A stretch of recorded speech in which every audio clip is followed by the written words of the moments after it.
முதல்ல நான் பார்த்தப்ப ஹைதராபாத்ல நான் செலக்டரா இருக்கும்போது விக்கெட் கீப்பரே இல்லை, டீமுக்கு இவன் வரவே இல்லை, வந்து சேரவே இல்லை. அடுத்த நாள் காத்தால மேட்ச் ராத்திரி ஒரு 11 மணிக்கு டோரை தட்டின உடனே சரி ஏதோ வெயிட்டர் தான் வந்திருக்கான், போய் கதவை திறக்கிறேன். இவ்வளோ நிறுவனத்துக்கு தலைமையில வச்சுன்னு ஒருத்தன் நிற்கிறான். நான் பார்த்ததே கிடையாது, அவங்க ஃபோட்டோவும் பார்த்தது கிடையாது முன்னாடி. அப்படின்னு ஐ எம் தோனி அப்படின்னா மேலே மேலே வளர வளர அவன் இந்த டீமில் எடுக்கணும் அப்படிங்கிறதுக்கு ஒரு ப்ரைஸ் போயிட்டே இருக்கு வேலை. அவன் மும்பை இந்தியன்ஸ் போகிறாங்க, ராஜஸ்தான் ராயல்ஸ் போகிறாங்க, எல்லாரும் மோதுறாங்க அவனுக்கோசரம். எதிர்த்தாரன் பேரு தோனிமா. இந்த சிஎஸ்கே டீம் இந்த டாப் பிளேயிங் 11 எடுக்கிறதுக்கு எந்த சிச்சுவேஷன்ல அந்த டீம் வந்து செட் ஆச்சு? அதாவது பெரிய கதை, சின்ன கதையே கிடையாது. இந்த வேலை என்னால் பண்ண முடியுமான்னு எனக்கு ஒரு டவுட் இருந்தது. என் ஸ்ரீனிவாசன் கூப்பிட்டுட்டு இந்த டீம் வாங்கியிருக்கேன்னா நீ தான் பார்த்துக்கணும். ஸோ அந்த டைமில் எனக்கு என்ன பொசிஷன்னே தெரியாது.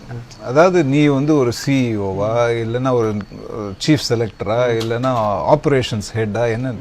ஆனால் நான் பண்ணது பார்த்தீங்கன்னா அத்தனையும் பண்ணேன். அந்த டீமோட ட்ராவலாக இருக்கட்டும், ஹோட்டல் ஸ்டேயாக இருக்கட்டும், அஃப்கோர்ஸ் அந்த ஆக்ஷனில் வந்து ஒரு 5 மில்லியனை வந்து கொண்டு போய் டீம் வாங்கினது அப்படிங்கிறது அவுட் அண்ட் அவுட். அவர் என்ன சொன்னார்னா, விபி வந்து சொல்கிற பிளேயர் என்ன ப்ரைஸில் எடுக்கிறானோ நோபடி இன்டர்ஃபியர்ஸ்.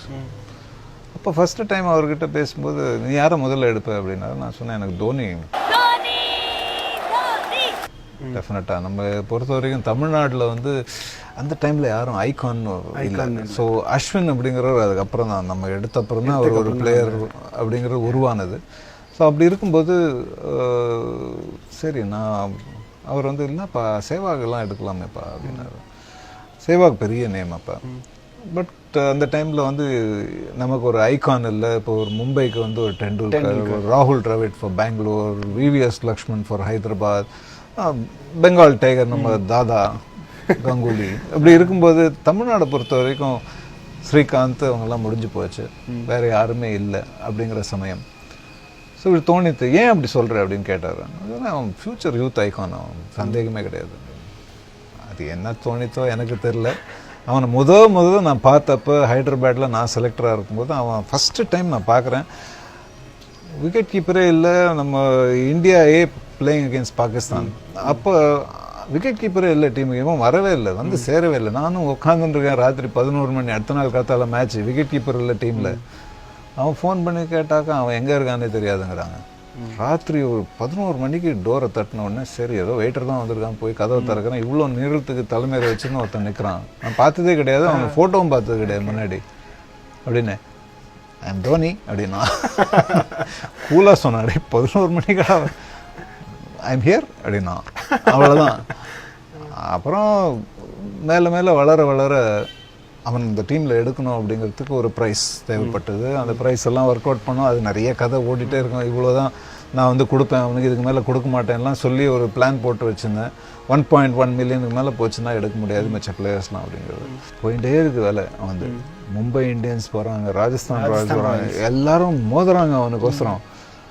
ஒரு ஸ்டேஜுக்கு அப்புறம் அவங்களால போக முடியல அப்படிங்கிறது எனக்கும் தெரியும். ஆனால் நான் ரொம்ப டெஸ்பரேட்டாக இருக்கேன்னா அவங்க வந்து ஒரு ஸ்டேஜ் ஏற்றி விட்டு மிச்ச பிளேயரை வாங்க விடாமல் பண்ணுவாங்கன்னு சொல்லிட்டு ஒரு 1.3 வந்த உடனே ஒரு ரவுண்டு விட்டேன் பரவாயில்லன்ட்டு. மூஞ்சில் ஒன்றுமே காட்டாமல் அப்படியே உட்காந்து இருந்தேன். இவங்களாம் பக்கத்தில் வந்து நச்சரிக்கை நான் சொன்ன பாருங்க, நான் வந்து காமிக்கிற இன்ட்ரெஸ்ட் இருக்குன்னா என்னை ஏற்றி விட்டுருவான், மிச்சம் அவனை வாங்க முடியாது.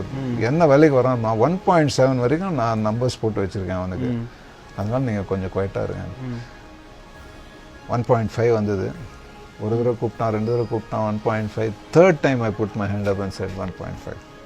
ஸோ அந்த சமயத்தில் Mumbai Indians said we had enough.